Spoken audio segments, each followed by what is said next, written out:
We use the manifold gauge to measure the pressure of the refrigerant inside the HVAC system. A manifold gauge is a pressure checking system and one of the most basic HVAC tools. Let us learn more about manifold gauge and how to work with it. A manifold gauge consists of a manifold block, 2 pressure gauges, 2 hand valves, and 3 refrigerant hoses. A manifold gauge is used to test the pressure in the HVAC system. We compare high side and low side pressure readings with the specified values by the manufacturer.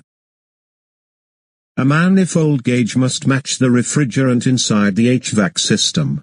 Every HVAC system will have a nameplate showing which refrigerant to use. We have to make sure that we are using the right gauge for the right refrigerant reading. Next, we have to turn on the HVAC system and let it run until readings in the manifold gauge stabilize. We have to take both pressure readings in the manifold gauge and compare them with the manufacturer's specified values. If the pressure readings are too low, this means that the coil may have a leak somewhere. We have to find the leak and repair it. Then we have to fill the refrigerant. If the pressure is too high, this means that the condensing unit might be dirty. We have to clean the condensing unit.